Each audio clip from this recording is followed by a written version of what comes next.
let's just get started now. Sorry about that. Yeah. Oliver, go ahead. Yeah. I'm Oliver. I'm a D1 along with Elizabeth. I'm External Affairs Chair for ASDA Predental Outreach here. Hi, and I'm Elizabeth. I'm Internal Affairs Chair. So a little bit about me. I graduated UCLA in 2018. I had a gap year. I did a bunch of traveling, as you can see. I did some volunteering, and yeah, that's a little bit about me. And then I graduated from University of the Pacific. I was in their accelerated pre-dental program, so I was able to graduate in 2.5 years. So I took a semester off to travel. So those are some pictures of when I was traveling to Vietnam. And then this is my family. They're all dental nerds as well. And then something I like to do in my free time is dance. So there's a picture of me doing ballet.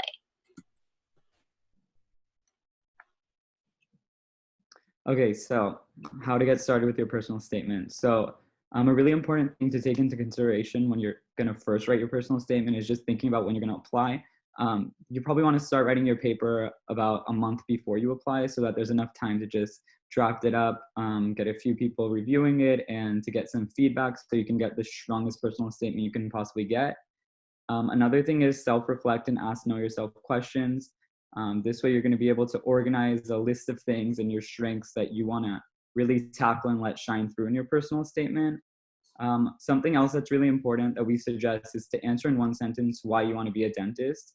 And this is going to be like the thesis of your entire personal statement, where you're just going to frame a few main ideas that you're going to tackle throughout your personal statement through different stories and examples about why dentistry is the right career for you. And you want to make a list of examples of different experiences you have that are going to exemplify this. And next, you're going to just want to take the thesis and examples and the answers to these know yourself questions to make up several stories. Well, not make up, but to compose several stories that you're then going to use throughout your personal statement to make a really strong point as to why dentistry is the right career for you.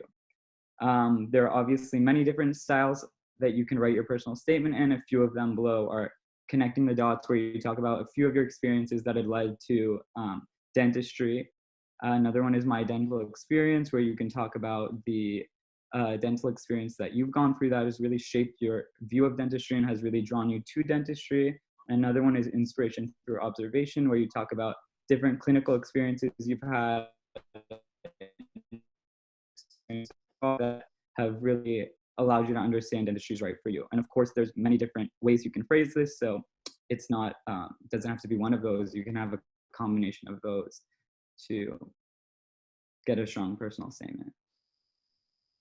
Yeah, nice. And if you remember Tiffany's lecture from a couple of weeks back, she mentioned a few of these formats as well. And if you're not sure what a personal statement is, it's an essay that you're going to include in your ADSAS application to dental schools. You have a limit of 4,500 characters, and if you don't know how long that is, that's roughly one whole page, single space. So you really don't have that much space to talk about what you want to. So something that you can get thinking about, this is the prompt, it's why do you want to be a dentist? And this is a way to get to know you as a person. And so this is not a place for you to talk about your GPA or DAT or list all of your extracurriculars, because those are the things that are going to be in your application already. Okay, like the admissions committee sees all of those. This is the time to show them who you are, not what you've done. And if you remember Tiffany's lecture from a few weeks ago as well, she kind of mentioned how 75% of personal statements that she reads kind of fall into the category that check all the boxes and are decent enough to advance you onto the interview process. The other 25% are either really bad or really, really good, and if there's like something kind of suspicious about your application, can help you push yourself into the interview category. And you never really know what's going to tick the committee off, the admissions committee off. So you want to aim to be in that really top high percentage. That's really, really good.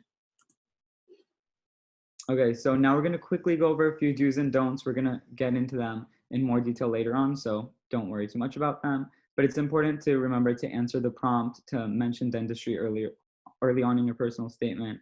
Tell a story that flows really well. Give the reader a good idea of who you are. Be grammatically correct. Have a humble and positive tone, and sound authentic to the reader. Yeah, and then the list of don'ts pretty much just don't do everything that's the opposite. Something that I want to point out though is number 8. If you have too many cliches, for example, I just really love helping people, or dentistry is the balance between science and art. Like those things might sound really good to you, but if you're on the admissions committee, remember they're reading hundreds of these, okay? Every single cycle, they're reading hundreds of these. And these are some common phrases that people tend to use over and over. And you really want to sound unique. And it's understandable if like you can't be completely unique because like, again, there's hundreds of applicants to each school. But you just want to avoid the phrases that are just overused because then it sounds, you know, unauthentic. And then also number 10, mission trip no-nos. If you have been on a mission trip, that's really awesome. That's definitely something that you would want to write about. But if you have participated in some procedures that maybe were illegal because you're not a dental student yet, you're not a dentist yet, you don't want to mention those because again, like those are illegal. They want to make sure that you're you have like that professional responsibility to not participate in those things. If I could interject real quick, especially on the topic. So sometimes people say, oh, well, it's not illegal for me to do these procedures abroad or in a foreign country because technically you don't need a dental license. It's more so like Elizabeth was hinting at is the ethical issue. You're not trained. So extractions, drilling, do anything beyond, you know, the typical, like maybe applying a little bit of fluoride varnish, I wouldn't mention. More so focus on the experience itself and how it motivated you to pursue dentistry and like global like serving aspect. But yeah, good job. Yeah, absolutely. Thank you, Kevin. Okay, so now we're going to give you a few tips about your personal statement. The first and probably most important thing is to answer the prompt. So you definitely want to give the reader an idea of who you are as a person, but you also don't want to forget about dentistry. You're going to want to tell them about yourself and your journey and your story and why you want to become a dentist, but it's also really important to make sure to mention dentistry early on.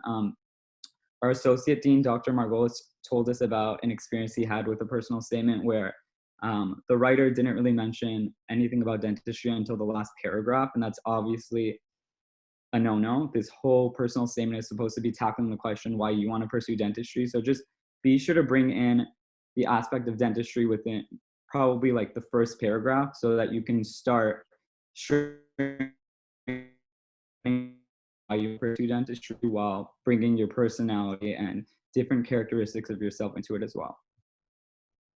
Yeah. And that's totally okay if you want to do like a little bit of an introduction, and that's kind of like a stylized thing if that's your kind of thing. But again, like Oliver mentioned, you want to at least mention it like the very last sentence of your first paragraph to really hammer in the point there. Okay, as Oliver mentioned a few slides ago, self-awareness is key. Remember, this is a personal statement, so this is all about you. So some questions to ask yourself to kind of get yourself thinking are, what are your innate qualities? How have your past experiences shaped you? And something that I like to tell pre-dents is ask yourself, how are you a good fit for dentistry, as opposed to how is dentistry a good fit for you? And it kind of seems like the same thing, but it's all about perspective, right? If you think about how dentistry fits you, then you start to think about like describing dentistry a whole lot. Like, oh, dentistry is really people-oriented. Dentistry is all about science, and those are things that I like. And you kind of neglect talking about yourself more, and that's really what you want to focus on here. And if you don't know yourself well, you can always ask your friends and dentists and professors about you, people who are close to you, and keep in mind that these are the people that you're going to ask to proofread your personal statement as well. And if you really just are completely out of luck and you don't know anything, you can always get out there and meet new people, gain more experiences, so you have more to talk about. And then writing them down in your journals is always a good way to keep track of the thoughts that you come across too.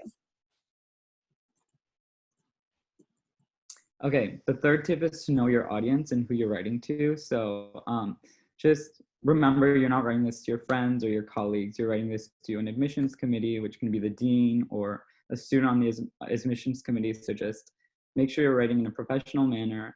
Also, take into consideration schools like UCLA, UCSF, Harvard, and Columbia. and schools that really rely heavily on research.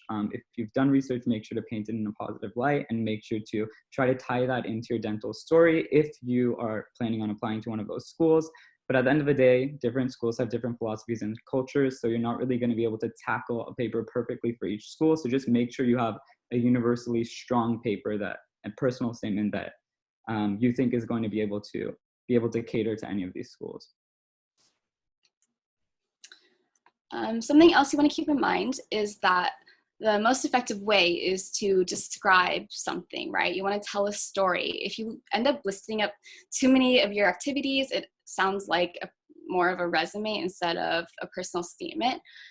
Show them who you are, not tell them. So again, don't just list out a bunch of your characteristics. You want to try and tell them, like, or show them examples, concrete examples. And this can be like one example. For instance, my personal statement was all about a mission trip. And if you happen to be fortunate enough to participate in one of those experiences, then that's something that you can talk about. But oftentimes it's more of a journey to dentistry, where it's like a series of events that led you to this path as opposed to just one incident. And that's totally fine too. In fact, I was talking to someone earlier this week, and they said that if you happen to only talk about one incident in your entire personal statement, it's kind of doubtful that it's like, that was the one thing that led you to this path. Like all of a sudden that was the one event that just completely flipped your mind and you're like, okay, this is why I want to be in dentistry. So if you do talk about like a mission trip, for example, then you want to try and tie in like other characteristics and other experiences that you've had leading to why you chose dentistry. You want to be descriptive and not too flowery. You want to stay true to yourself. And again, limit to yourself to a few really important points. If you talk about too many things, again, it starts to sound like a resume. For example, I was editing a girl's personal statement just a couple weeks ago, and she has some really great points. So she came from a background that kind of lacked higher education, but then she went into college despite that. And she had this experience where she went to a school and there were some dental students teaching children about oral hygiene. And then she just loved that so much. So that's kind of what led her to pursue dentistry a little bit more. And so she went on to a post-bac program here at our school, UCLA, and now she's applying to dental school. So I told her, you know, those are really great points, but at one point she ended up talking about like 4 or 5 different activities that she did in one paragraph. And I was just like so overwhelmed. I was like, here, look at this like trend that you're telling me right here with education and your love for education. So I told her maybe just focus on those points more and then kind of, you know, scrape away the less important things. And so find that underlying theme of your like growing love for education, and then tie that in with while you're pursuing dentistry, you'll always be like indulging in that love for education. You'll always be teaching your patients about oral hygiene, how to maintain their oral health too. So that's another way to kind of limit yourself. Try to look at all of the activities that you've done and find an underlying theme. Yes. So another thing to take into account and to be aware of is just to have a humble and positive tone. It's really important to remember, like for example, for mission trip stories, dentistry is a very team field. So you're going to be working with a lot of people, and it's very important to not sound cocky. It's important to understand that you're not necessarily the hero in every situation. So I'm sure a lot of you guys have leadership experience, and that's going to be really important to talk about, but just remember the team aspect of it and stay humble about it. Don't seem cocky about it. Another thing to take into account is to try to avoid sob stories. And I'm sure a lot of you guys have gone through experiences that may have impacted your dental experience in one way or another. And if you feel like it's really important to talk about, then go ahead and do that. But just make sure to talk about it as quick as possible, and then talk about how it's motivated you and has impacted your dental journey and how you've learned from it and grown from it. And then the last tip we have for you before we go on to the Q&A is proofread. And this is really important that you print it out and read it out loud and mark it up. I find that it has a different effect when you have it right in front of you and you can touch it and mark it up like crazy, as opposed to just reading it on a screen. And it's also important that you read it out loud because you catch things that kind of sound off that you wouldn't normally catch when you're just reading it in your mind. So some things that you're looking for obviously are proper grammar and good flow and smooth transitions. So after you've like read it enough that you just can't read it anymore by yourself, you want to ask those same people from before, your close family members, your mentors, and your professors to edit it, but not too much because you want it to still sound like you, not someone else. Also, something that Tiffany mentioned a couple of weeks ago was to ask them to read for the overall tone of your essay, not so much for the grammar, because that's something you can catch yourself.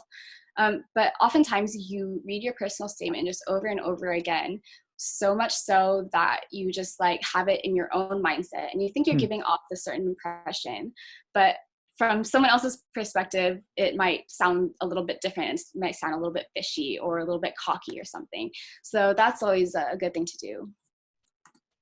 I could interject real quick again. Yeah, absolutely. Go back to that last slide. So I want to really emphasize the good flow part. I think one time, like a lot of times when I'm like reviewing personal statements, Predents go from one idea to the next without connecting the idea, you know? So like, for instance, I was helping a Predent about last week with their personal statement, and they want to talk about like their local initiatives and then their global initiatives. But then it's like, describe how those are tied together or how one led you to the other. Don't just like randomly jump around because it doesn't seem coherent, if that makes sense. And then I really want to like emphasize like getting other people to read it, but be strategic. I think like having family, like my little sister read mine. She's an English genius. So she pointed out all the grammar mistakes I made, but then I had a dental mentor read it because I think when you can approach it from a dentistry aspect, you can identify like issues that might present themselves. Like for instance, like if you speak negatively or ill about some aspect of the profession or about research, someone looking for grammar mistakes won't catch on to that as much as someone who has gone to UCSF or has gone to UCLA and is like, whoa, that's a big part of our school. Like if you want to impress our school, you don't want to mention that. So look for dental mentors, look for dental students to read your personal statements. They will for sure be able to identify any big red flags that will get you like out of the running process for interviews and stuff like that. Nice, thanks. Oops. Okay, so there's just a quick quote for you guys. The hardest part is starting. Once you get that out of the way, you'll find the rest of the journey much easier. So starting your personal statement is going to be hard, getting all your points together, but just we hope this lecture has helped you guys understand the main points and just get your brains working on starting your personal statement. So thank you guys, and we're going to start Q&A right now. So if you guys have any questions, write them down in the chat below and we'll try to answer them.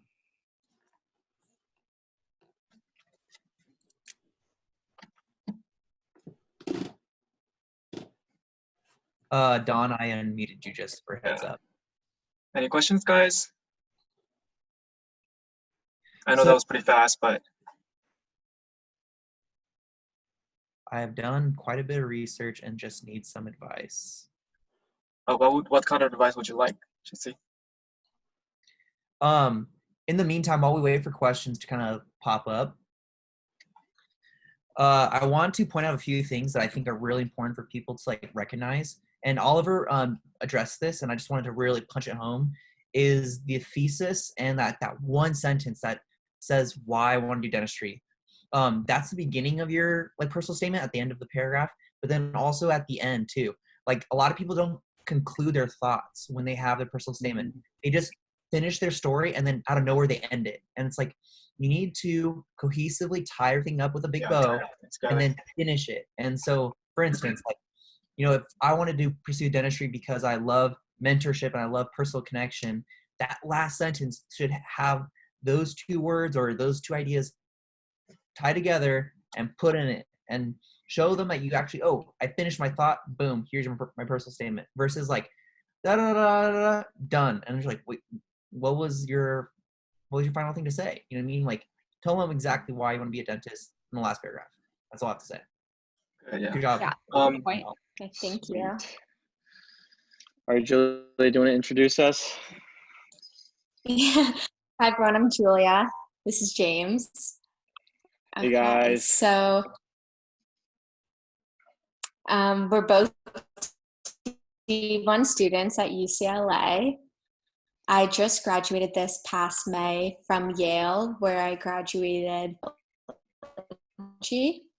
So some of my favorite hobbies are baking, skiing, hiking,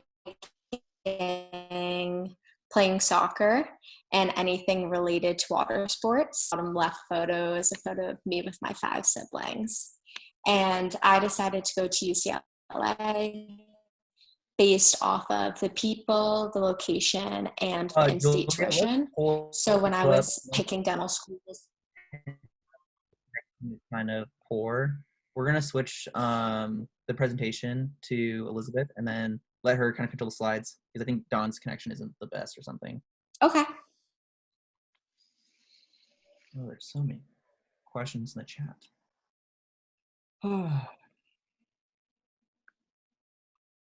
Dawn, oh, can Elizabeth share the screen? Elizabeth, can you hear me? Kevin, I can do it if you want. Okay, go for it, James. Cool. All right. Here, let's do this. Your screen. This should help a little bit. All right. Are we good? Okay. So basically, when I was applying to dental schools, one of the main things I focused on was location. I knew I wanted to be in a big city for dental school. And then after that, I focused on the people. So during my interviews, I just tried to see which schools I connected with the student body the most and where I felt the most welcomed and comfortable.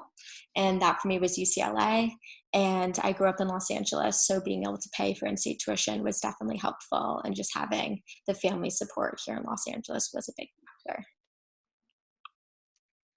Cool. All right. And Julie, are you good? Yes. Perfect. All right. Here, let me go on to the next one. All right. And hey, guys, I'm James. I'm originally from San Jose, California. I went to Brigham Young University for my undergrad and graduated just last year. I'm a D1 as well. I think Julia mentioned that. I'm also pretty involved in like water sports, kind of spending time outdoors. I did take a 2-year kind of like hiatus after my freshman year of college to go to Japan and do a mission trip for my church. So that was kind of my path to dentistry, and now I'm loving it. So I picked UCLA because I actually always wanted to live in Southern California. So location was a big thing, and also value. I think UCLA has a great value. It has relatively lower tuition compared to some other schools, and it's obviously a great school. So yeah, that's a little bit about me. So today we're going to be talking about a couple subjects. The way we want to kind of approach this is to kind of make this more of an interactive activity where you can actually think about what you're going to write on your application. Because I'm assuming most of you guys at this stage have already done what you're supposed to do, and now you're trying to write up what you're supposed to do. And so I just want to give a couple tips on like what points to focus on and what you may want to write on your application. So we're going to start off with shadowing. So let me get my little script out. So a guiding principle as you guys are writing about your activities is to know your audience. And in this case, your audience is the admissions committee. You want to think to yourself as you write, what do they want to see? Why did they put these criteria into place, such as shadowing? And what do they want you to experience through volunteering or through shadowing or through doing research? And as you think of those questions, I think you're going to be able to write something more genuine and something more meaningful in that little description section on your application. So talking a little bit about shadowing, if you think about why the admissions committee asks you guys to shadow, I promise you it's not so you have back pain from looking over the dentist's shoulder. We've all had those shadowing sessions where you're probably not getting the most out of it and your back hurts. And so that's not it. So don't highlight that in your application. These are the 3 reasons why that the admissions committee wants you guys to shadow. And so one, it's obviously to get familiar with the profession. They want to see that you've had, exposure. They want to see that you've seen the good and the bad. Obviously the good, you get to work with patients, you get to help them, you get to, restore smiles, alleviate pain. And the bad, you see blood, you see saliva, you see, sometimes uncooperative patients or, a plethora of other things. So they want to make sure that you are exposed and you know what you're getting yourself into. The second point I'd like to cover of why dental admissions committee wants you guys to shadow, it's because they also kind of want you to learn some dental jargon, a little bit about, you know, basic procedures. They want, obviously you probably want to go into dental school knowing, you know, I'm probably going to be doing fillings, or I'm going to be doing crowns, or, you know, extractions and things of that nature. And then the third one, it's obviously to show you're committed to the profession. And the only way you can really show that commitment is through, you know, time spent in the dental office. So to kind of summarize, a couple do's as you guys write down your experience on the application. Definitely reach 100 hours if you can. Obviously, right now with this COVID-19, if you can't, you know, can't be helped. But that reaching that 100 hours is going to ensure that, you know, your shadowing was sufficient. You know, it's not going to disqualify you. If you're still earlier in the process and haven't finished all your shadowing, definitely try to shadow multiple dentists, because that way you can actually have, you know, multiple things to talk about on your application as well as in the interviews. You know, tell what you learned, not only what you did. You don't want to, on that small space in the application, don't spend the time saying, oh, I watched the dentist for, you know, 6 hours doing crowns and root canals. You know, that doesn't tell the admissions committee anything about what you learned, you know. So explain what you learned, you know, how that changed your perspective on dentistry, and like maybe why that interested you or made you excited about the profession. A couple do nots, as Elizabeth mentioned in the previous presentation. You know, don't share experiences of you doing unethical things on mission trips. Two, don't lie about your hours. You know, if you've done the hours, you know, put that down, but don't try to, you know, put more than you did, because I mean, dentistry is a really ethical and it's an on your honored profession. You know, your patients are going to need you to be honest. And so that's my other tip. And then, you know, don't put any negative things about your dentist that you've seen or experienced. Like, that's not professional. And then finally, like, don't feel the need to do, you know, thousands of shadowing hours. Sometimes you go on Student Doctor Network and you see new master 225 who has a 4.5 GPA and like did 3,000 hours of shadowing. Like, don't feel the need to do that. You know, 100 hours is sufficient, and you can be satisfied with that. So that's my little segment on shadowing. Kevin or Julia, did you guys have anything you wanted to add? I'll add one thing real quick. So I think this is like such a huge part of the application. And James, you did a good job. So I think the only thing I want to mention is something that Dr. Margolis sometimes mentions, which is the length of your shadowing in terms of when did you start and when did you finish. Some people try to get their shadowing all done in a week. Not recommended, because that doesn't show commitment to this field. So ideally, if you're young and you're just starting your dental journey or your pre-dental journey, start shadowing as soon as possible, and then take it as long as possible as well. You know, 2 or 3 years of shadowing looks great versus that 1 week or that one summer where you had to get stuff done. So be intentional with like how you start and when you finish. That makes sense. But aside from that, James killed it. And then Julia, did you want to share your experience with shadowing? Yeah, so something I actually really enjoyed about shadowing was it really let me realize how big of a field dentistry is. So I shadowed a general dentist and then also spent some time shadowing specialists. And this was really helpful because it made me realize dentistry isn't just one route. There's so many different options you can take. And so I got to realize how big of a field this is and how many different options I'd be able to explore throughout my career. So I really liked that opportunity, being able to move around between the different specialties. Perfect. Thanks, Julia. Mm-hmm. So yeah, and now I'd like to hand it over to Julia. She's going to talk a little bit about her volunteering. Okay, so for volunteering, dental schools want students who are committed to serving others and giving back to their community throughout their career. So we all know that dentistry is a career focused on helping others and caring for others. So it's important that schools know that you have these values and that you want a career focused on serving others. And the best way that you can do this is by engaging in community service and including the work you have done on your application to dental school. So there's many different ways you can get involved in volunteering, but it's important to find the type of volunteering that appeals to you the most. So whether that's participating in beach cleanups, tutoring at local elementary schools, or volunteering in the soup kitchen, you want to get involved in a community service that fulfills you and is most meaningful to you.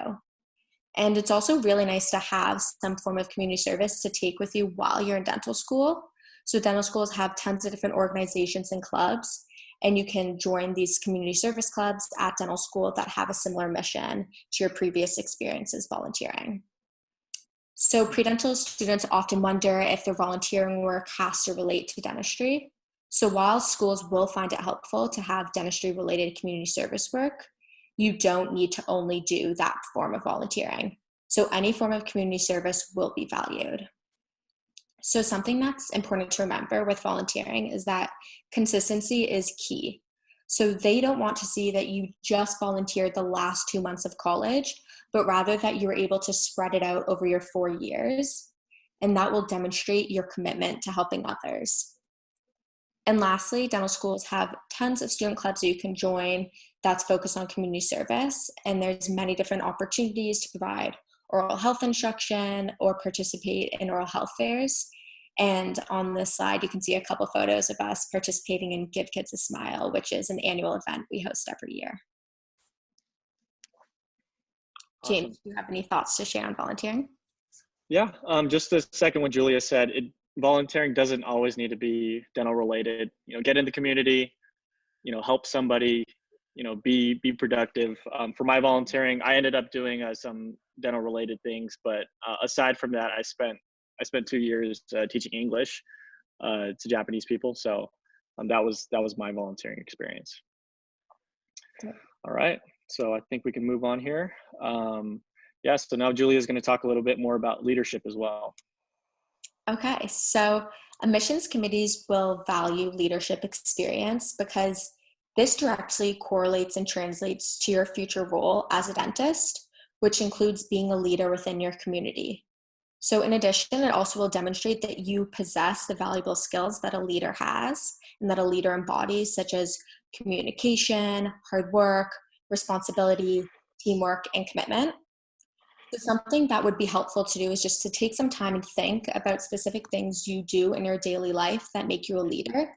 So you may not realize that maybe your job as a TA is a form of leadership, but that's a great example of leadership. And you just want to take some time to reflect and make sure you include anything that's valuable in your application of how you are a leader in your everyday life.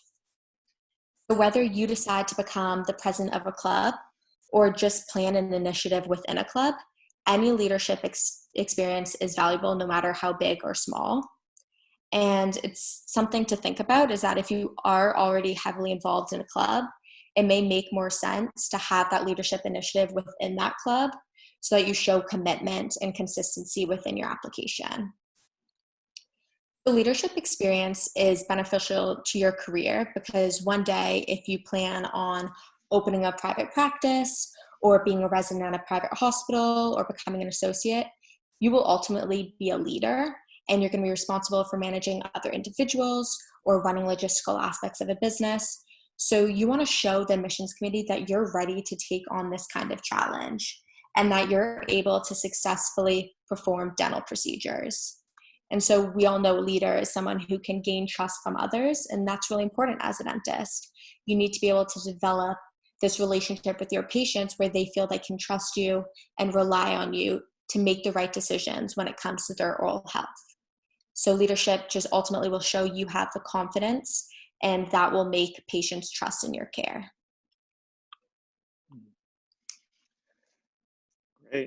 Great job, Julia. All right, I think we can keep moving on now. Now we'd like to talk a little bit about research. Obviously, I think Tiffany mentioned it in her intro lecture a couple of weeks ago, but research obviously is not required, but it is really a cherry on top. It's only going to help your application.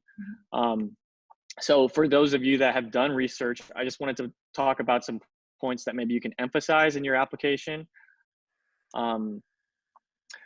specifically teamwork. I think research is a great opportunity to showcase that you are able to work in a team, and you can really milk that, because in dental school, you're going to be working in a team with dental students, with your class. And so it's going to be really important that, and you can also show your leadership and that you are, that you're interested in science, obviously.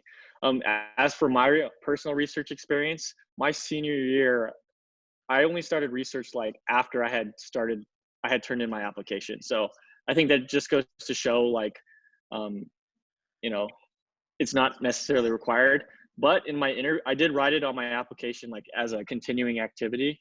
And in my interviews, certain interviewers actually brought it up and asked me, tell me a little bit about your research, or why didn't you do more research? So they definitely value that. And aside from just dental school, like, research really is important in the field, especially right now. There's a lot of new developments at UCLA, like stem cell research and all that. And this is just a little snapshot of my my PhD mentor, who actually just got his PhD last month, and he just emailed us saying thank you. So it really is a gratifying experience to go through the research process. And if you have that chance, I definitely recommend you do.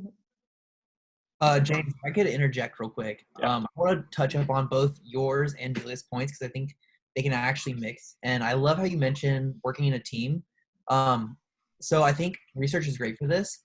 In addition, it's going to also present with you problems and communication issues. So a classic question on interviews is, when's the time you had a difficulty with another person and how'd you overcome it? And these teamwork scenarios always present you opportunities to talk about those. So whether you're a leader and you had to overcome something, or you're in a research team and you had to overcome something in terms of communication or another issue, these are all great opportunities for you to learn and grow from them. Because ultimately, when you're a dentist and you have people working underneath you and there's bickering in the office, that's going to affect the workplace and it's going to affect your efficiency. So being able to work through these things is really important, and just identifying that as like a success factor in your future. But good job, guys. Yeah, so to summarize, or never mind, Julia, take it. Yeah, I just wanted to add something quick about research. So my experience with research was, I actually worked in a lab at UCLA during my first and second year summers of undergraduate. So basically that was really helpful, because not only did I get more experience and exposure to the dentistry field, but I was able to form a connection with this faculty member who kind of became a mentor for me. And I asked him to write me a letter of rec. And that obviously was very helpful when I applied to UCLA, because I had someone at the school advocating for me and the work that I was able to produce while in his research lab. So if you live close by to university and there's a research lab or a research lab opportunity that's available, that's a great opportunity to meet people and kind of have that networking experience and have someone be able to advocate for you on your application. Just one more thing, just keep in mind that while research is a great addition to your application, I recommend if you try research and you don't truly really enjoy it that much, not to like drag it on for so long. It's not for everybody, and also it does take a lot of commitment of your time. So if you decide to do it, do realize that it's going to take quite a bit of your time. And if you do decide to be really committed to research, try to do it during like summer breaks, maybe not during the semester so much, because your attention kind of gets diffused. And I think you'll have much more productive time if you just focus on just research for like maybe like a whole month or like 2 months at a time. Right. That's a great point. Okay. So the perfect. last topic is letters of recommendation. So dentistry is a profession that's based on relationships and connecting to others. And your ability to connect to other people is shown in your letters of recommendation. So your letters of rec serve as an opportunity for the people who know you and your work best to be able to advocate for you and tell the admissions committee why you are a promising applicant. So it's therefore important to pick the right letter writers. So this means instead of maybe choosing a professor from your massive Intro to Chem lecture from freshman year, maybe picking someone from a smaller class who had the opportunity to get to know you on a more personal level. So if you're worried about not knowing professors well enough, you still have the time to change that. So you can start attending office hours, sit in the front row of class during lecture, ask your professors questions after class, or meet with them one-on-one to go over course material. So when you ask a professor for a letter of rec, make sure to give them all the details they will need to write your letter. So this can include why you want to pursue dentistry, your goals as a future dentist, and any past experiences you have had to demonstrate your capability to become a great dentist. So it's nice to give the professor 2 to 3 months notice so that they have enough time to write a strong letter for you. And if you are planning on asking a professor who taught your class a couple years ago, be strategic and stay in touch with them so that they still remember you and you still have a good connection a couple years later and they're able to feel comfortable writing you a letter. And lastly, just a reminder that it's your professor who submits the letter of rec, not you. So they're going to be, an organization will reach out to them with an email and they'll have a place to upload the letter of rec and instructions on how to do so. So it's your professor who uploads the letter of rec, not you. If I could add on to that real quick, in terms of the organization that reaches out to your professors or whoever you have writing your letters of rec, you should notify them, hey, I'm submitting your email right now. You should be getting an email from AdSAS within a day or two, or tomorrow, tonight, whatever. And then they'll look for that email. Okay, now I can submit the letter of rec.